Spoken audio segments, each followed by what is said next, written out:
brought to you by Independence. आज independence special खाना बनेगा घर पे, क्योंकि इसके है कणकण में स्वाद, कणकण में भारत. एका हॉस्पिटलमध्ये काम करताना त्यांना वेगळाच अनुभव आला. मुलगा झाला तर लोकांना आनंद व्हायचा, लोक पेढे मिठाई वाटायचे. पण मुलगी झाली तर आई वडील नाराज व्हायचे.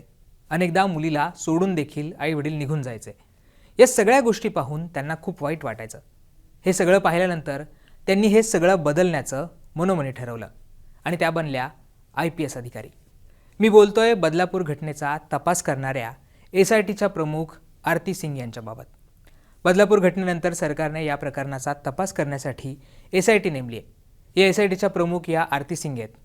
IPS बनण्याचा आरती सिंग यांचा प्रवास खूप वेगळा आहे.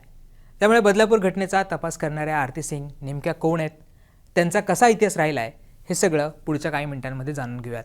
नमस्कार, मी राहुल. मुंबई तकमध्ये तुमचं स्वागत आहे. बदलापूरच्या घटनेमुळे महाराष्ट्र हादरून गेलाय. 2 चिमुकल्यांवरील अत्याचाराची घटना समोर आल्यानंतर राज्यात ठिकठिकाणी निदर्शनं करण्यात आली. मवियाकडून देखील निषेध आंदोलन करण्यात आलं. शरद पवारांनी पुण्यात तर उद्धव ठाकरे यांनी मुंबईमध्ये निषेध आंदोलन केलं. बदलापूरच्या घटनेत आता उज्ज्वल निकम यांची सरकारी वकील म्हणून नियुक्ती देखील करण्यात आली आहे. त्याचबरोबर या प्रकरणाचा तपास करण्यासाठी IPS अधिकारी आरती सिंग यांची नेमणूक करण्यात आली आहे. आरती सिंग या मूळच्या उत्तर प्रदेशच्या मिर्झापूरच्या आहेत. त्या महाराष्ट्र कॅडरच्या IPS अधिकारी आहेत. सध्या त्या IG रँकच्या अधिकारी आहेत. गेले 17 वर्षांपासून त्या पोलीस दलात काम करत आहेत. आरती सिंग यांनी गडचिरोलीत देखील काम केलं आहे. 2009मध्ये त्यांची गडचिरोलीमध्ये पोस्टिंग करण्यात आलं होतं. आरती यांची पोस्टिंग होण्याआधी नक्षलवाद्यांनी 17 पोलीस कर्मचाऱ्यांची हत्या केली होती. आरती तिथे गेल्या तेव्हा तिथे निवडणूक होणार होती. आरती यांच्या नेतृत्वात शांततेत निवडणूक पार पडली आहे. कोरोना काळात देखील मालेगावामध्ये त्यांनी उल्लेखनीय काम केलं आहे. आरती सिंग यांचा IPS बनण्याचा प्रवास तितकाच प्रेरणादायी आहे. आरती यांना डॉक्टर व्हायचं होतं.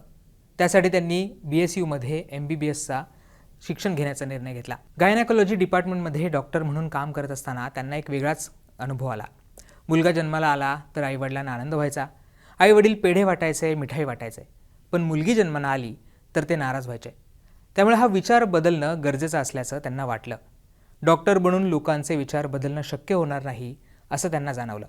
त्यामुळे त्यांनी वैद्यकीय क्षेत्र सोडून UPSC करण्याचा निर्णय घेतला. त्यांच्या या निर्णयानंतर त्यांच्या आईवडिलांनी त्यांना विरोध देखील केला.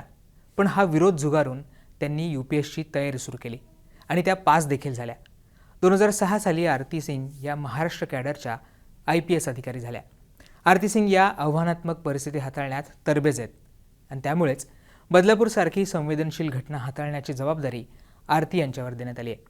बदलापूर प्रकरणात सरकारकडून नेमण्यात आलेल्या SITचं आरती या नेतृत्व करत आहेत. बदलापूरच्या तपासातून आरती आणि त्यांची टीम कुठले नवीन खुलासे लोकांसमोर आणतात हे पाहणं देखील महत्त्वाचं असणार आहे. दरम्यान बदलापूरच्या घटनेत अनेक नवनवीन खुलासे रोज समोर येत आहेत. सरकारने 2 सदस्यीय समिती नेमली होती. या समितीच्या अहवालामध्ये देखील अनेक गोष्टी समोर आल्या आहेत. त्यामुळे या प्रकरणात पुढे कोणाकोणावर कारवाई होतं हे पाहणं महत्त्वाचं असणार आहे. या प्रकरणात पुढे काय होतं हे आम्ही तुमच्यापर्यंत पोहोचवत राहू. तुम्ही पाहत राहा मुंबई तक.